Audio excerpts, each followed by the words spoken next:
할렐루야. 우리 주님의 놀라운 평화가 여러분의 심령과 가정과 일터 위에 흘러넘치시길 축복드립니다. 앞뒤 좌우 있는 분들에게 축복 인사를 좀 해주십시오. 보고 싶어 몸살이 났습니다. 이렇게.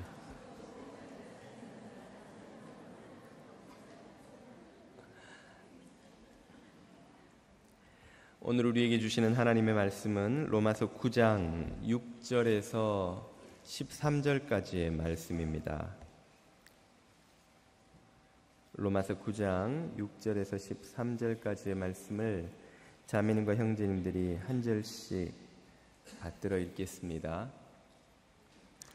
그러나 하나님의 말씀이 패하여진 것 같지 않도다. 이스라엘에게서 난 그들이 다 이스라엘이 아니요 또한 아브라함의 씨가 다 그의 자녀가 아니라 오직 이삭으로부터 난 자라야 내 씨라 불리리라 하셨으니 곧 육신의 자녀가 하나님의 자녀가 아니요 오직 약속의 자녀가 씨로 여기심을 받느니라. 약속의 말씀은 이것이니 명년이 때에 내가 이르리니 사라에게 아들이 있으리라 하심이라. 그뿐 아니라 또한 리브가가 우리 조상 이삭 한 사람으로 말미암아 임신하였는데 그 자식들이 아직 나지도 아니하고 무슨 선이나 악을 행하지 아니한 때에 택하심을 따라 되는 하나님의 뜻이 행위로 말미암지 않고 오직 부르시는 이로 말미암아 서게 하려 하사 리브가에게 이르시되 큰 자가 어린 자를 섬기리라 하셨나니 기록된 바 내가 야곱은 사랑하고 에서는 미워하였다 하심과 같으니라. 아멘. 오늘 설교는 지난주 설교에서 이어지는 질문으로 시작이 됩니다. 지난주에 우리는 바울이 그의 동족들로 인해서 큰 근심과 고통을 겪은 사실을 살펴보았는데요. 그 근심과 고통의 이유는 그의 동족 유대인들이 복음을 받아들이지 않는다는 이 사실 때문이었습니다. 그렇다면 다음과 같은 질문이 이어질 수가 있죠.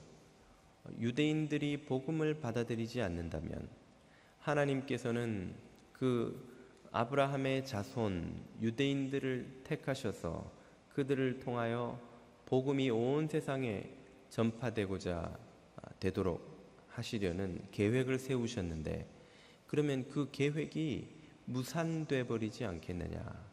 그 계획이 이루어질 수 없게 되지 않겠느냐 하는 의문입니다. 복음을 전해야 하는 유대인들이 그 복음을 거부한다는데 어떻게 복음이 전파될 수 있단 말입니까? 이런 질문을 의식하면서 바울은 오늘 본문을 시작하고 있습니다. 바울의 답은 6절에 이렇게 나오죠. 그러나 하나님의 말씀이 패하여진 것 같지 않도다. 이 말은 하나님의 계획은 그럼에도 불구하고 무산되지 않는다 그 말입니다.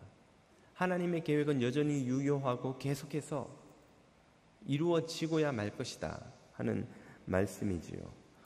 어째서 그렇게 될 수 있다는 말입니까? 유대인들이 복음을 받아들이지 않겠다는데 그러면 그들이 복음을 전하지도 않을 터인데 어떻게 계획이 이루어질 수 있겠냐는 것이죠. 그에 대한 답은 한마디로 말하면 하나님께는 히든 카드가 있다 이렇게 설명드릴 수 있겠습니다. 8절을 보십시오. 곧 육신의 자녀가 하나님의 자녀가 아니요 오직 약속의 자녀가 씨로 여기심을 받느니라. 육신의 자녀인 유대인들은 복음을 거부했지만 약속의 자녀인 이들이 따로 있어서 그들은 복음을 받아들이고 그 복음을 온 세상에 전하는 사명을 감당하게 될 것이다 하는 말씀입니다. 여기 아브라함의 자녀가 두 가지 종류로 구분이 되죠. 육신의 자녀가 있고 약속의 자녀가 있습니다. 이 서로 다른 두 자녀에 대해서 오늘 본문은 비유로 설명을 해줍니다. 그 비유가 바로 이스마엘과 이삭의 비유입니다. 이스마엘과 이삭은 모두 아브라함의 자녀, 아들들이지요. 그러나 두 아들은 결정적으로 차이를 가지고 있습니다.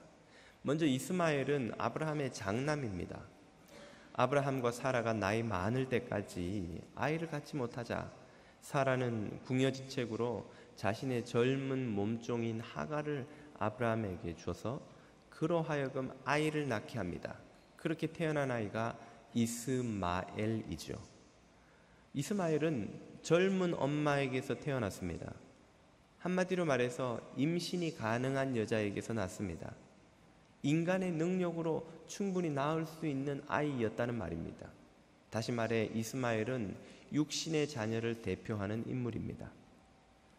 그래서 아브라함은 그 이스마엘에게 자신의 재산이 상속되리라 생각을 했습니다만, 하나님은 아브라함에게 다른 이야기를 또 들려주셨습니다. 하나님은 이스마엘을 상속자로 삼지 않으시겠다는 거예요. 아니, 그러면 아들도 더 없는데 누구를 상속자로 삼으시겠다는 말입니까? 너의 아내 사라를 통해서 낳은 아이를 상속자로 삼으시겠다는 것입니다. 그 이야기는 아브라함과 사라를 모두 웃게 만들었죠. 100세인 아브라함, 90세인 사라에게 어떻게 아이를 낳을 능력이 있단 말입니까? 아이 엄마가 이미 할머니 중에서도 참 할머니가 됐는데, 참 할머니가 됐는데 어떻게 아이를 낳을 수 있다는 말인가요? 낳을 수 없는데 하나님이 낳게 해주겠다고 약속을 하셨어요. 그리고 그 약속대로 다음 해에 이삭이 태어납니다. 한마디로 이삭은 사람의 능력으로 낳을 수 있는 아이가 아니었습니다. 그는 하나님의 약속의 능력으로 태어난 아이죠. 그래서 이삭은 약속의 자녀의 대표라고 할 수 있습니다.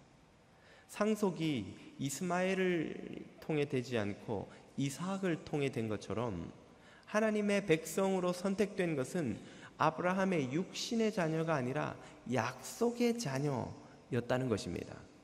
이렇게 육신의 자녀와 약속의 자녀가 따로 있다는 사실을 예수님도 가르쳐 주신 적이 있습니다. 요한복음 3장 5절 이하를 보면 이렇게 나오죠. 예수께서 대답하시되 진실로 진실로 내게 이르노니, 진실로를 2번이나 했다는 건 내가 특별히 강조한다, 이런 말씀이죠.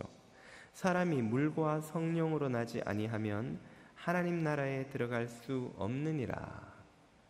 육으로 난 이가 있는데, 6절, 육으로 난 이는 육의 생명을 가진 것이고 영으로 난 이는 영의 생명을 가진 것입니다.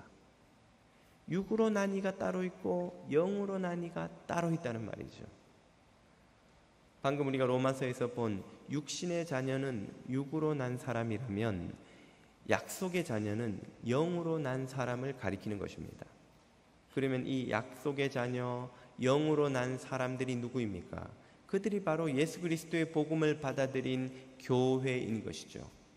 오늘 예수 그리스도를 구주로 믿는 저와 여러분은 약속의 자녀요, 영으로 난 자녀라는 사실을 깨달으실 수 있기를 축복드립니다. 오늘 우리는 육으로 난 생명으로 살아가는 사람들이 아닙니다. 육신의 아브라함의 자녀가 아닌 거예요. 그런데도 아브라함을 우리의 조상이라고 부르는 이유는 약속으로 난 자녀들이고 영으로 난 자녀들입니다. 아브라함은 우리의 믿음의 조상이 된 것이죠. 오늘 우리가 약속의 자녀요, 영으로 난 생명이라는 표현의 의미는 무엇입니까? 그것은 우리가 소유하고 있는 이 생명이 우리 인간의 노력이나 능력과는 아무 상관이 없다는 것을 말해주는 것입니다. 약속도 하나님으로부터 온 것이요, 영도 하나님의 성령을 가리킵니다. 그러므로 약속의 자녀나 영으로 난 생명은 모두 그 생명이 하나님께로부터 왔다는 거예요. 인간 안에서 나올 수 없는 생명이라는 것을 말합니다. 인간의 노력으로 얻어내거나 인간의 능력으로 획득할 수 있는 그런 종류의 생명이 아니라는 것이죠. 이것을 오늘 본문이 또 2번째 비유를 가지고 설명을 해주는데 바로 에서와 야곱의 비유입니다. 9장 11절 이하를 보십시오. 이번에는 이삭의 2 아들인 쌍둥이 아들이죠, 에서와 야곱 이야기를 꺼냅니다. 그 자식들, 이삭의 자식들인 에서와 야곱이 아직 나지도 아니하고 무슨 선이나 악을 행하지 아니한 때에 택하심을 따라 되는 하나님의 뜻이 행위로 말미암지 않고 오직 부르시는 이로 말미암아 서게 하려 하사. 좀 표현이 어렵습니다만 에서와 야곱에게서 선택이 일어났는데 그 선택은 하나님의 뜻대로 된 것이지 인간의 행위하고는 상관이 없었다 이 말이에요. 그래서 12절을 보십시오. 리브가에게 이르되 큰 자 에서가 어린 자 야곱을 섬기리라 하셨나니. 하나님이 이스마엘이 아닌 이삭을 상속자로 삼으신 것처럼 에서가 아닌 야곱을 상속자로 삼으셨습니다. 그 시점이 언제냐는 거예요. 어느 타이밍에 그 야곱을 선택했냐는 것입니다. 야곱이 태어나서 자기가 상속자의 자격이 있다는 걸 인정하기도 전에 에서가 자신이 상속자의 자격이 없다는 것을 보여주기도 전에 두 사람이 모두 엄마 뱃속에서 잉태해서 있을 때에 그때에 하나님이 택하셨다는 거예요. 이 말은 하나님의 택함은 사람의 자격이나 능력이나 노력이나 공로와 아무 상관이 없다는 것을 강조하는 것이죠. 우리는 흔히 야곱이 팥죽 한 그릇으로 형을 잘 속여 먹어서 장자권을 획득한 줄로, 혹은 야곱이 아버지를 속여서 장자권에 해당되는 축복, 상속권을 다 얻어내어서 그가 상속을 하게 된 것으로 그렇게 생각을 하기 쉽습니다. 왜냐하면 사람들의 눈에 보이는 건 그거밖에 없기 때문이죠. 그러나 보이지 않는 곳에서 진짜 사건이 일어났는데 아무도 볼 수도 없고 알지도 못했던 이 두 사람이 엄마 뱃속에 있을 때 하나님이 야곱을 택하셨다는 거예요. 이것 때문에 야곱이 상속자가 된 것입니다. 그가 팥죽으로 장사를 잘해서 된 것이 아니라, 아버지를 교묘하게 잘 구슬러서 된 것이 아니라, 그가 장자가 되려고, 상속자가 되려고 부단히 노력하고 꾀를 짜내고 온갖 아이디어를 만들어내어서 노력해서 그것을 획득했기 때문에 된 것이 아니라, 하나님이 야곱을 상속자로 삼기로 택하셨기 때문에 그렇게 된 거예요. 이것이 구원의 가장 결정적이고 유일한 근거입니다. 도대체 하나님이 왜 야곱을 택하셨나요? 우리가 성경을 읽어보면 인간적으로 야곱은 에서보다 정이 정말 안 가는 인물이죠. 정말 참 비열하기 이를 데 없는, 야곱 이퀄 간사함이라는 이미지가 떠오를 정도로 야곱에게는 정이 안 가요. 차라리 좀 우직하고 좀 속아 넘어가긴 하지만 좀 에서에게 정이 더 가는, 인간적으로는 그래요. 그런데 왜 하나님이 야곱을 택하셨습니까? 그 이유를 오늘 본문으로부터 조금 지나가서 15절이 이렇게 우리에게 알려줍니다. 모세에게 이르시되 내가 긍휼히 여길 자를 긍휼히 여기고 불쌍히 여길 자를 불쌍히 여기리라 하셨으니. 지금 여기에서 이 표현에서 두 가지 중요한 메시지가 나옵니다. 첫째, 하나님에게 충만한 것이 무엇입니까? 긍휼하심, 자비하심이죠. 하나님은 긍휼을 베푸시는 분이요 자비를 베푸시는 분입니다. 둘째, 그 긍휼과 자비를 누구에게 줄 거냐? 내 마음이다 이 말이에요. 내가 불쌍히 여기고 싶은 사람은 불쌍히 여긴다. 내가 긍휼을 베풀고 싶은 사람은 긍휼을 베푼다. 하나님의 마음 안에 있는 거예요. 하나님의 뜻 안에 있는 거예요. 그것은 야곱의 행위나 선함이나 자격과 아무 상관이 없고 오늘 저와 여러분에게도 똑같이 적용되는 원리입니다. 하나님은 그 긍휼하심과 풍성한 자비하심으로 우리가 이해할 수 없는 신비 가운데 당신이 구원할 자를 택하십니다. 그리고 그들에게 긍휼과 자비를 거저 부어 주시는 것이죠. 오늘 저와 여러분이 그렇게 거저 부어 주시는 신비로운 하나님의 긍휼과 자비를 힘입어 구원받은 백성이 된 줄로 믿으시기를 축복드립니다. 이 사실을 깨달아야 복음이 무엇인지를 비로소 이해하게 되고 복음이 왜 기쁜 소식인지를 알게 됩니다. 기독교인의 신앙생활이 무엇인지 비로소 깨닫고 시작할 수 있게 되는 것입니다. 이 사실을 모르면 많은 사람들이 교회는 다니지만 자신을 기독교인으로 여기지만 복음과 상관없이 살아가게 되는 것입니다. 세상의 모든 종교적 가르침과 복음이 가지는 결정적인 차이점이 바로 이것입니다. 세상 모든 종교는 인간에게 스스로 신으로부터 선택받을 자격이 있다는 걸 증명하라고 요구합니다. 네가 선을 행하든지 봉사를 많이 하든지 헌금을 많이 하든지 계명을 잘 지키든지 율법을 잘 지키든지 아니면 뭔가 희생적인 삶을 살든지 해서 신께서 너를 구원하고 천국에 극락에 혹은 어느 열반에 이르도록 해주실 근거를 네가 제시하라는 거예요.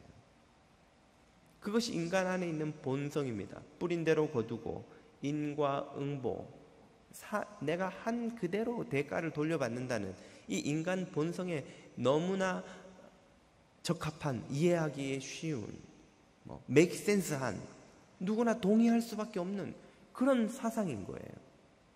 그런데 복음은 구원의 문제에서는 그런 원리가 적용될 수 없다고 선언하십니다.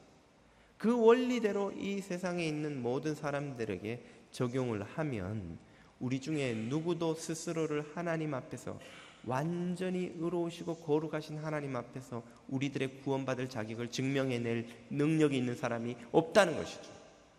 그 자격을 갖출 수 있는 사람이 없다는 것입니다. 우리는 모두 영적으로 완전히 파산한 존재입니다.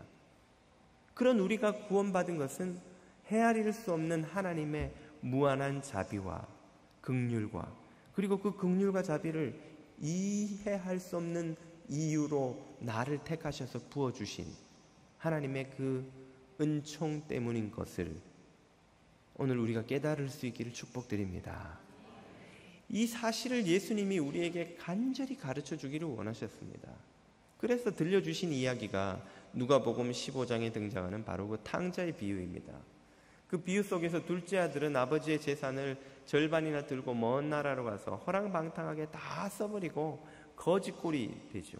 굶어 죽어가다가 돼지가 먹는 쥐염 열매를 가지고 배를 채우려고 해도 그것마저도 먹을 것이 없자. 어디선가 제가 이 이야기를 나누다 보니까 그 이야기를 듣던 분이 그런 말씀을 하시더라고요. 우리 그리스도인의 문제는 쥐염 열매를 못 먹어본 것에 있다.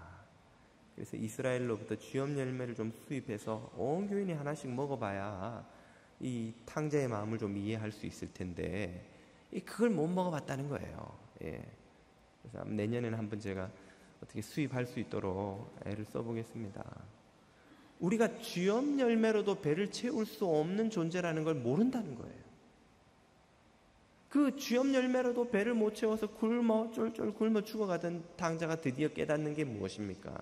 우리 아버지 집에는 종놈들조차도 배불리 잘 먹고 잘 사는데 나는 아버지의 아들이 되어서 여기 와 굶어 죽는구나.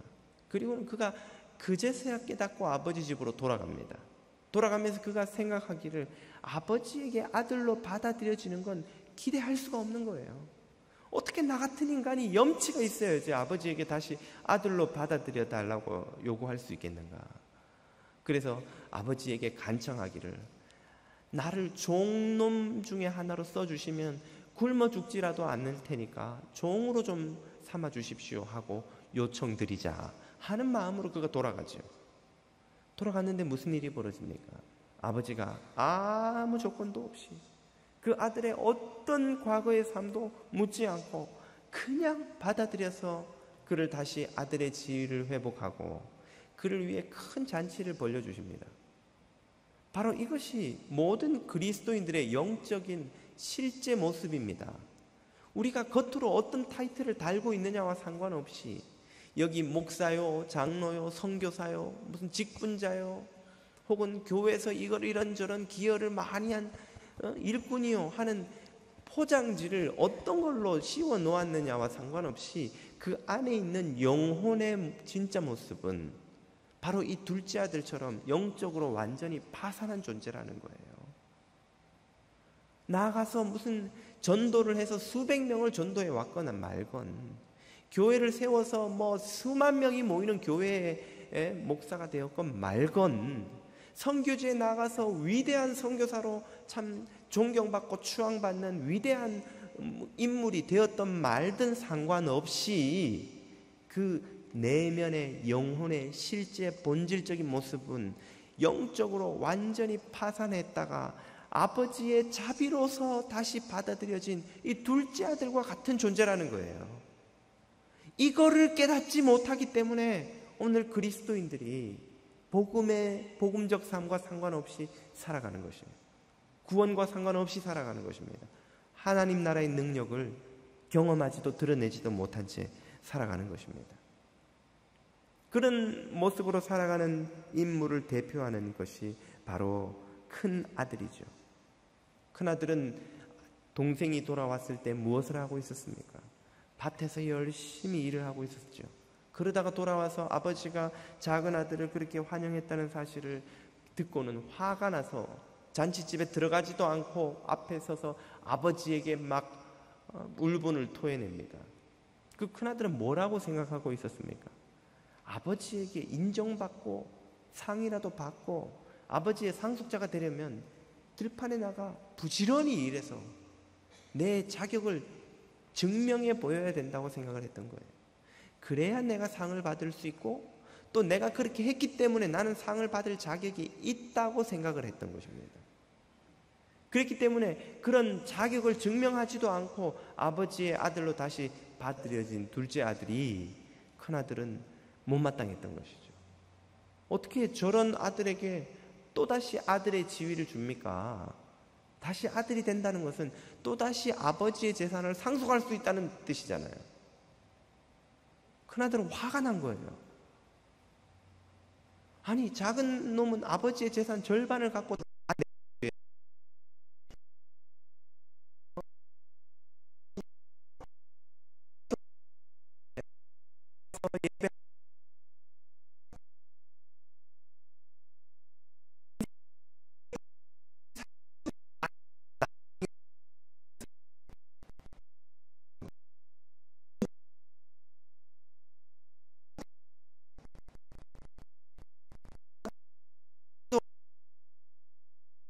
봉사한다고 사람 몸 끌고 늦게까지 돌아가는데 한 번도 안 한 사람이 교회에서 막 사람들로부터 칭찬을 듣고 조그만 거 하나 했다고 막 사람들이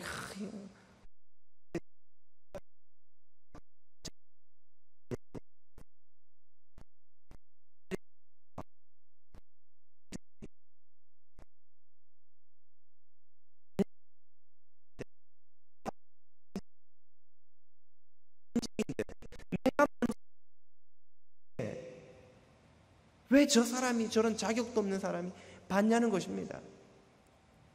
무엇을 모르고 있는 것일까요? 내가 10년을 섬겼던 20년을 섬겼던 태어나면서부터 믿은 모태신앙이든 목사가 됐든 장로가 됐든 선교사가 됐든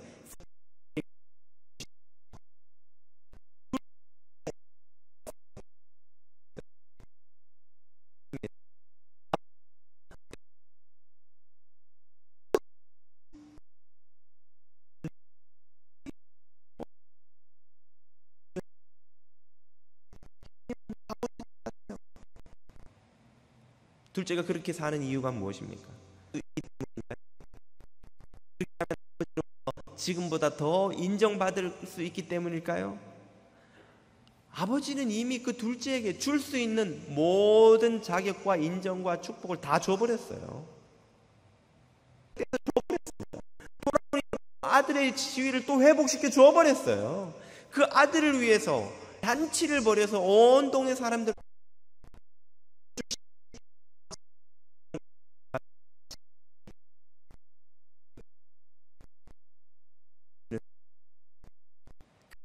모든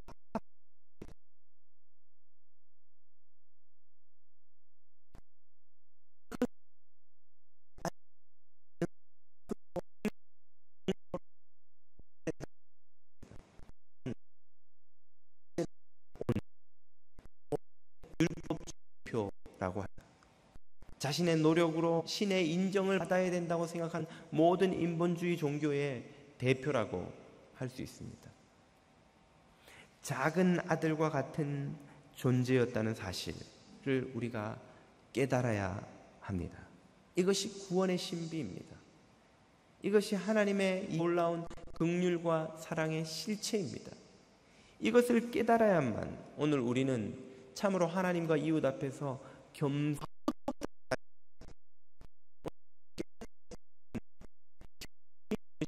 알지 못합니다. 겉으로 아이고 저는 부족합니다. 저 같은 게가요. 그런 태도와 겸손은 아무 상관이 없는 것입니다. 그런 태도 속에 숨으면 숨을수록 더 우리 안에 교만이 싹트고 있는 경우도 많습니다. 아이고 저 같은 사람한테 그런 큰 직책을 어떻게 맡기십니까? 마음속으로는 나 말고 누가 그걸 하겠어. 그래도 3번은 내가 양보했다가 해야 좀 겸손하다는 소리를 듣지. 이런 태도와 겸손은 아무 상관이 없는 거예요. 진정한 겸손은 무엇입니까? 내 존재가 이 둘째 아들과 같은 자라는 것을 깨닫는 거예요. 하나님 앞에서도 형제자매 앞에서도 이렇게 방탕하게 실패하고 완전히 추락한 삶이 은혜로 받아들여져 하나님의 자녀가 됐는데, 내가 주장할 게 무엇이 있으며 남들보다 높아지고 더 받고 더 인정받고 할 것이 무엇이 있느냐를 진정으로 깨닫지 못하면 겉으로 보이는 모습의 겸손과 아무 상관이 없는 것입니다. 진정한 겸손은 이것을 깨닫는 것이고, 이 진정한 겸손이야말로 거룩의 밑거름이 되는 거예요. 이 겸손을 깨닫지 못하고는 거룩한 삶이 무엇인지 우리는 알지 못합니다. 이것을 깨닫지 못하고 신앙생활을 오래 하는 것은 오히려 바리새인의 옷만 더 두껍게 껴입는 것이 되는 거예요. 신앙생활을 5년 할 때보다 10년, 10년 할 때보다 20년, 20년 할 때보다 30년이 지나면 지날수록 바리새인의 옷이 더 두꺼워져서 나중에는 주님조차도 벗기지를 못합니다. 주님이 바리새인들에게 얼마나 많은 경고와 꾸지람을 주셨습니까? 많은. 그들은 결코 그 위선의 옷을 벗지 못했죠. 주님은 제자들에게 교회를 위해 경고하시며 바리새인의 누룩이 너희 가운데 퍼지지 않도록 주의하라고 하셨습니다. 왜 사람들이 바리새인의 누룩을 교회 안에 퍼뜨리고 거기에 전염되고 오염되는 것일까요? 바로 이 진리를 깨닫지 못하기 때문입니다.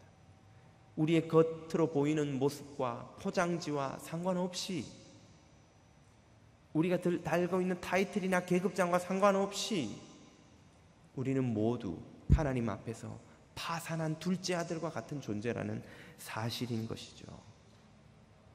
우리의 구원은 전적인 하나님의 긍휼과 자비로 이해할 수 없는 선택의 결과라는 것입니다. 오늘 이 구원의 신비를 깨닫고 하나님과 이웃 앞에서 거룩한 겸손의 열매를 맺어가실 수 있기를 축복드립니다. 이제 설교를 시작하며 던졌던 질문에 대한 답을 확실히 알게 되었습니다. 유대인들이 복음을 거부하는데 어떻게 복음을 온 세상에 전하시려는 하나님의 구원 계획이 이루어질 수 있겠는가? 이루어질 수 있다는 것이죠. 육신의 자녀인 유대인들은 복음을 거부했지만 약속의 자녀인 교회가 그 복음을 받아들였고, 주님은 그 교회로 하여금 온 세상에 복음이 전파되도록 일하고 계시고 일해 오고 계십니다. 하나님의 뜻은 확고하여서 얼마나 확고한 것인지 세상에 누구도 거스를 수 없는 것입니다. 하나님의 자비는 얼마나 흘러넘치는 것인지 세상에 누구도 그 자비의 해일을 막아낼 자가 없는 것이죠. 하나님의 뜻이 얼마나 거스를 수 없이 확실한 것인지를 보여주는 사건들이 성경에 얼마나 또 많이 등장하는지요. 우리가 익히 아는 요나의 사건을 생각해 보십시오. 니느웨를 구원하고자 하는 계획을 세우셨을 때 그것을 가장 싫어한 사람이 바로 그 하나님의 계획을 수행해야 했던 선지자 요나였습니다. 요나는 그저 싫었던 것이 아니라 죽기보다 싫었기 때문에 목숨을 걸고 다시스로 도망을 가버리죠. 목숨을 걸고 도망가자 하나님이 한번 죽어봐라. 그리고는 그를 물고기 뱃속에 집어넣었다가 결국은 기어이 니느웨로 보내고야 마십니다.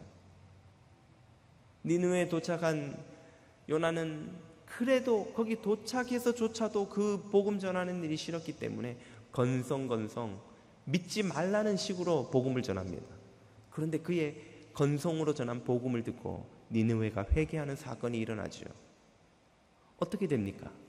요나는 거부했지만 하나님의 계획은 이루어지고야 만 것입니다. 엘리야의 시대를 생각해 보십시오. 엘리야가 탄식하기를 모든 이스라엘 사람들이 물질과 쾌락의 유혹 앞에 넘어져서 다 바알을 섬기느라고 배교해버리고 이제 저 혼자 남았습니다. 그런데 저도 아합과 이세벨이 잡아서 죽이려고 합니다. 저마저 잡혀 죽으면 누가 하나님의 뜻을 이제 전하고 하나님의 계획에 순종해 이 일을 이루어 가겠습니까? 엘리야가 절망하고 있을 때에 주님이 엘리야의 닫힌 눈을 열어주셨습니다. 네가 모르는 바알에게 무릎 꿇지 않은 7천인을 내가 남겨두었다는 거예요. 하나님의 호주머니에는 히든 카드가 아직도 많이 있는 거예요. 네 생각에는 너밖에 없는 것 같지? 네 생각에는 네가 죽으면 다 사라져버리는 것 같지? 네 생각에는 세상을 보니까 하나님의 뜻은 무너져버리고 죄와 악만 가득한 것 같지? 착각하지 말라는 거예요. 하나님은 당신의 계획은 반드시 이루시고 그 계획을 이루시기 위해 항상 히든 카드를 준비해 두시는 분입니다. 무릎 꿇지 않은 7천인을 통해 이스라엘의 회복을 또 이루어 가시는 분인 거예요. 예수님 시대의 종교 지도자들은 이 젊은 랍비 우두머리 예수만 잡아 죽이면 그를 따르던 하나님 나라 운동이 다 소멸될 거라고 믿었습니다. 그리고 그들이 그렇게 하자 실제로 제자들이 다 도망쳐 버리고 하나님 나라 운동이 다 소멸된 것만 같았어요. 끝난 것만 같았습니다. 그러나 하나님은 히든 카드가 있었습니다. 성령의 능력으로 말미암아 예수 그리스도를 부활시키시고 흩어진 제자들을 다시 모으시고 성령을 보내셔서 교회를 탄생케 하셨습니다. 그리고 그 교회를 통해서 하나님 나라 운동을 온 세상 땅끝까지 퍼뜨려 가기 시작하신 것이죠. 그리고 그 결과를 오늘 저와 여러분들이 이 자리에서 보고 있지 않습니까? 세상 모든 민족 가운데 교회가 서고 땅끝까지 복음이 지금도 계속 전파되고 있는 역사가 하나님의 계획대로 이루어져 가고 있는 것입니다. 이 모든 사건들이 보여주는 결론이 무엇입니까? 하나님의 뜻은 이루어진다는 거예요. 하나님의 뜻은 그 어떤 것도 가로막을 능력이 없다는 것입니다. 옛날에 꿈은 이루어진다 그런 슬로건이 있던데 하나님의 뜻은 이루어지는 거예요. 하나님의 구원 계획, 하나님의 긍휼과 자비의 계획, 하나님의 이해할 수 없는 선택의 계획은 우리의 삶 속에서 우리 공동체, 우리 민족, 이 인류의 삶 속에서 지금도 계속되고 있는 것입니다. 죄와 악의 바이러스는 세상을 멸망시키기 위해 계속 퍼져가고 있는 것처럼 보이지만 복음의 백신은, 성령의 백신은 지금 이 순간에도 병든 세상을 치유하고 죽어가는 영혼들을 구원해내며 하나님의 계획을 이루어가고 있는 줄로 믿습니다. 그러므로 저와 여러분의 구원은 누구에게 달린 문제입니까? 하나님에게 달린 문제라는 거예요. 하나님에게. 오늘 우리가 신앙생활을 하면서 평화를 누리지 못하고 거룩의 열매를 맺지 못하는 이유가 무엇입니까? 우리가 자꾸만 하나님을 보지 않고 우리 자신을 보기 때문에 그런 거예요. 우리 자신을 보면 아침에는 구원받은 것 같다가 저녁에는 구제불능이 됐다가 교회 와 있을 때는 조금 믿음이 있는 것 같다가 또 세상에 나가면 그 믿음도 어디로 가는지 사라져버리고 널뛰기 하듯이 시소 타듯이 들쑥날쑥 하는 거예요. 인간은 기본적으로 악하고 게으르고 변덕스럽습니다. 모든 인간의 본성이 정도의 차이가 있을 뿐 우리 자신을 구원의 근거로 두면 결단코 평안을 누리지도 거룩의 열매를 맺지도 못합니다. 성도의 유일한 희망은 우리의 구원을 붙들고 계시는 하나님의 능하신 오른손인 줄로 믿습니다.